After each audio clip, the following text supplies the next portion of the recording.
Hey everyone, I'm a 28-year-old female now, and at the time this happened almost 6 to 7 years ago. I had spent the night at my boyfriend's now husband's house, and his mom went out of town, and we were waiting for his brother to come home, so we kept the door unlocked. It was around 11 to 12 during the fall time, and it was somewhat dark enough for the streetlight to be on. We had moved our bed out into the living room, because why not? There was a big TV to play our video games on. Our backs were turned to the door, and we had heard a car pull up, and we heard just one door shut, but the vehicle still on sounded like a big truck. We didn't really think anything of it because at the time my brother-in-law was getting rides from friends because he was saving up money for a car, so we never knew what kind of car would pick him up. We then heard footsteps on the porch, and then the doorknob slowly turning, and at the same time, our two dogs who are a lab husky mix then growl at the door. We had noticed the light from the streetlight, and then we heard the door slam. The truck then peels out of our driveway, and it's going so fast you can hear the tires screech. Me and my husband just looked at one another, very confused. We then get up and slowly make our way to the door, looking for anything we could find for weapons. We then do a walk around the house with our dogs. Now, our dogs are very lovable dogs, but the boy dog will not hesitate to defend his family, and the girl dog will do the same, but she'll try to leave it to her brother. She's a very anxious dog. She has anxiety, so to hear her growl like that really shocked us. After we look around the house, my husband calls his brother, asking if he had just left the house, peeling out of the driveway.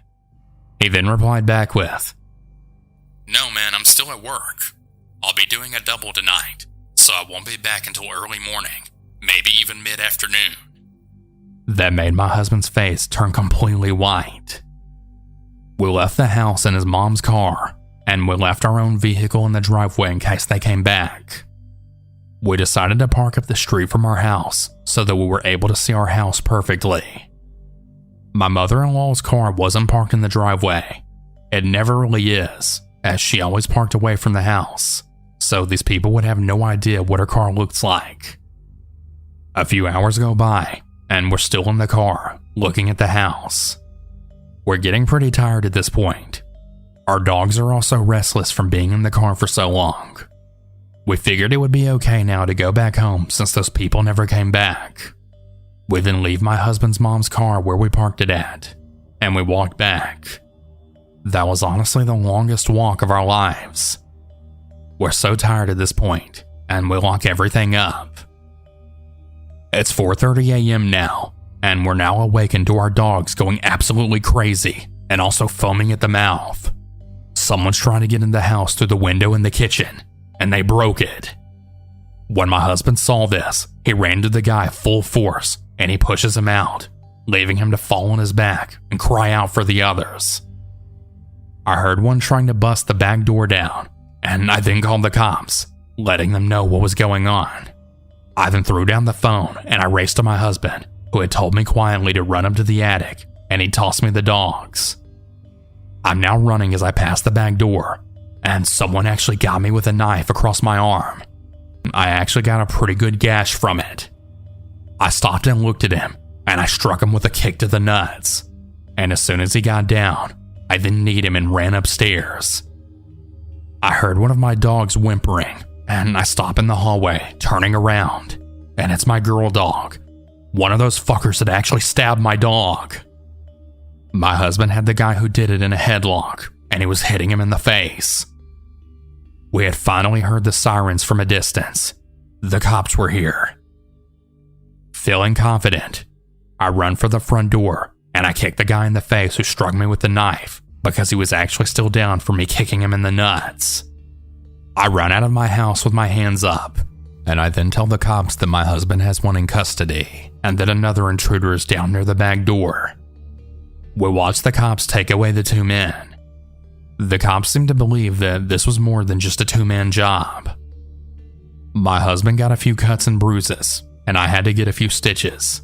Our dog was also okay, thank God.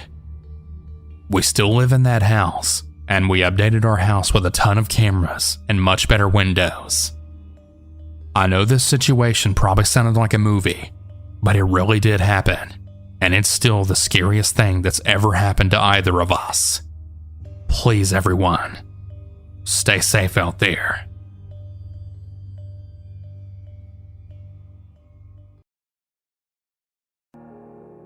This happened only a month ago, and it doesn't really scare me anymore.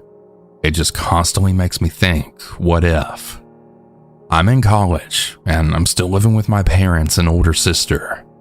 It was spring break, and my parents went on a road trip while my sister and I stayed home alone. 2 nights after my parents left town, I was at the house alone because my sister was out with her boyfriend. It was around 5 or 6 o'clock, and I decided to go work out because I was really bored and I could use it. I live less than half a mile from a hotel, so I used their gym because it's so close. I was going to jog there like I usually did, but I changed my mind right before I left because I didn't want to walk back home from the gym. I knew that I would be all tired if I did that. So I got my keys and I decided to drive to the gym. I walked out of the front door and I paused for a second because I got a random feeling to lock the front and back door. My mom is really paranoid about locking the doors and windows because she's scared that a crazy person will break in or hurt us, or worse, kill us. She always tells me to lock the door, but I rarely do, especially if I'm leaving the house for only a short period of time. But for some reason, I got a feeling to lock the doors, so I went back inside, locked the back door, and made sure to lock the front door as well when I left. I drove to the gym, and I was then there for about an hour and a half.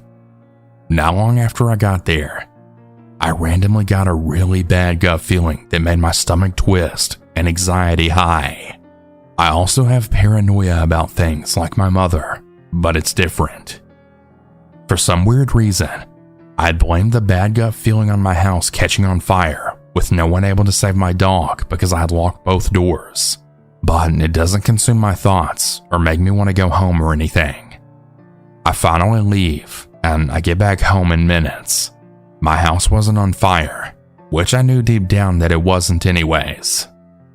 So I get out of the car and I walk to my front door, pulling out my keys to unlock it. But before I had even reached to unlock the door, I then paused because I saw a brown napkin-looking thing wrapped tightly around the door handle.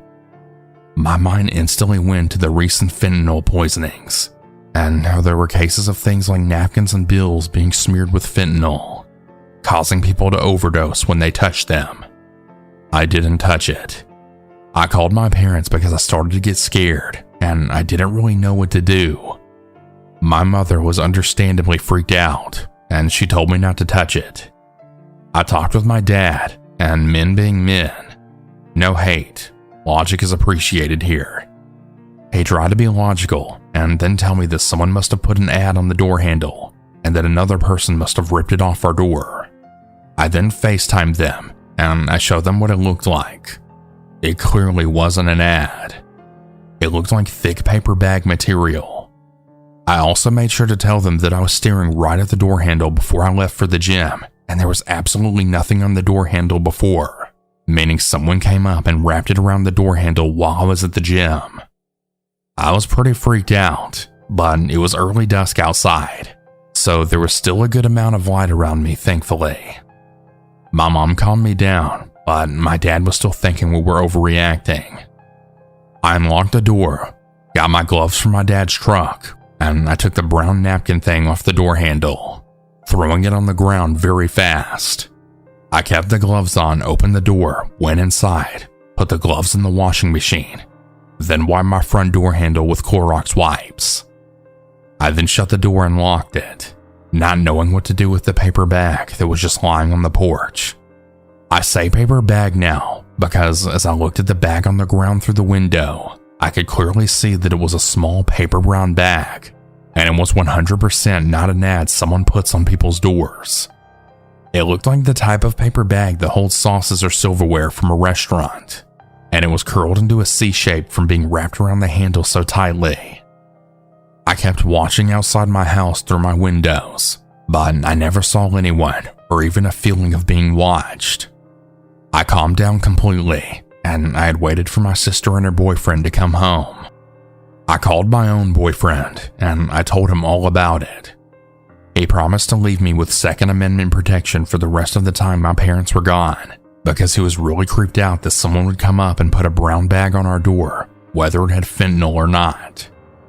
My sister came home, and I told her and her boyfriend everything. They were freaked out too, also assuming that there was probably fentanyl on the bag. Them being there gave me courage, so I went back outside with gloves on, and I picked up the suspicious brown paper bag. I went back inside to show them. They both gathered around me and then watched as I started to uncrumple the bag from its C shape. On the inside of the C shape, the part that was touching the door handle, there was a gooey clear liquid that had the consistency of runny snot smeared all across the inside of it. We all went silent as our fentanyl fears were even greater. I quickly closed the bag and then put it in the trash, taking off the gloves and putting those in the washing machine as well. That was the end of it though. Nothing new or weird since then. I really wish we had cameras or a ring so we'd have more information on who, how, and why. I would really like to know what you guys think it was. To anyone who hears this, do you think I'm overreacting? Do you think it really was fentanyl wrapped up in that tiny little napkin? Or do you think it was a sex trafficking tactic? I live near Houston, not too close, but a good distance. I know the sex trafficking is hot there. Or maybe it was someone who was just really high and just randomly chose our house to mess with, and actually put snot on our door handle. But that's really not likely because we have police officers that stroll through the neighborhood. And people don't just walk around high like that. It's a small neighborhood too, only 8 streets. And even without the police officers, this is a decent neighborhood, with maybe a few but most likely no drug users. It's really just a bunch of old people. So I don't know. What do you guys think? Please let me know in the comments, because I still really wonder about it a lot.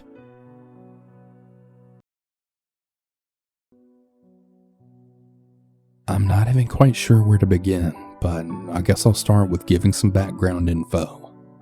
I'm now a 25-year-old female, but when I first moved into my apartment, I was only 21 or 22 at the time. The apartment complex I lived in was very quiet for the most part.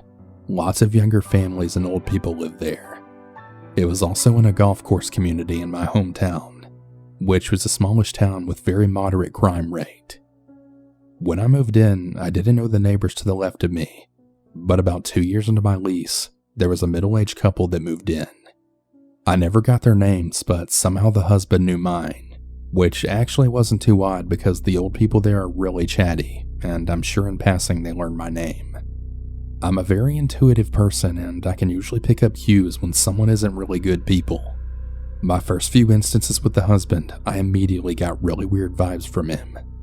In hindsight, he didn't really do anything out of the normal at first. It was just a gut feeling I had. Whenever he was with his wife and I would try to talk to him, the husband would cut his wife off and try and talk for her, it seemed.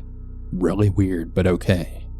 Well, after about a year of my boyfriend moving in with me, he fell off a golf cart on Christmas Eve and suffered a traumatic brain injury. He wasn't allowed to drive for 6 months, so I was responsible for taking him to and from work during those 6 months. He's a workaholic and he works really late most of the time, so I was alone at the house until 10 to 11 most nights. Somehow or another, this creepy next door neighbor finds out that my boyfriend had a TBI and that he wasn't driving.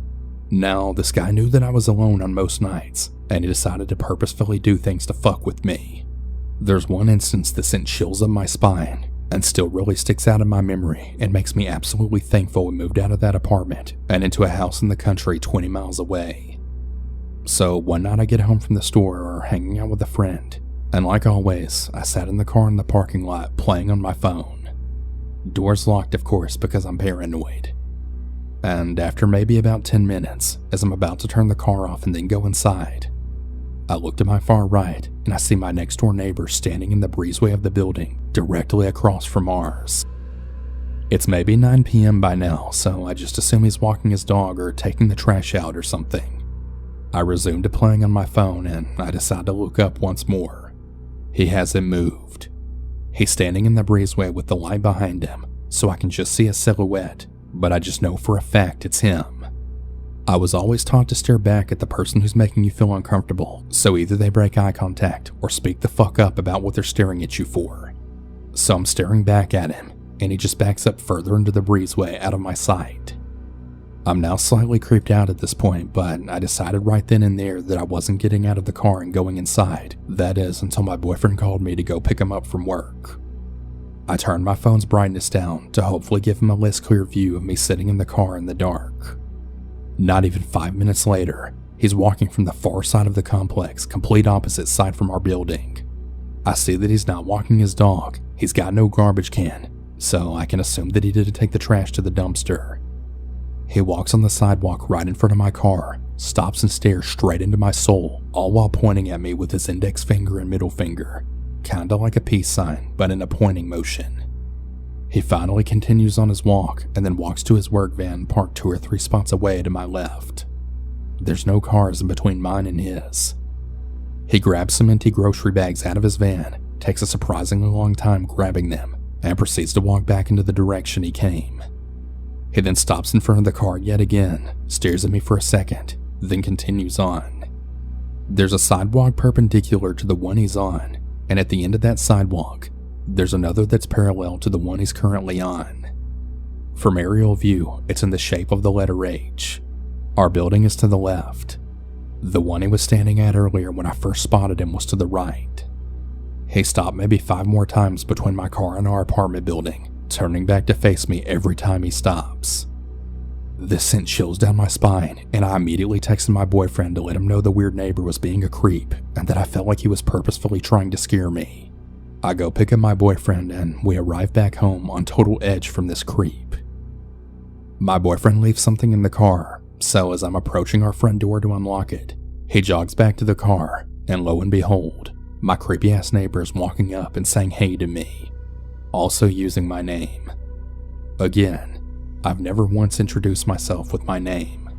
I'm guessing another neighbor had said it in passing, but it still really freaked me out after this interaction while I was sitting in the car. There's a half dozen other things this guy's done both before and after this night that gave me the creeps.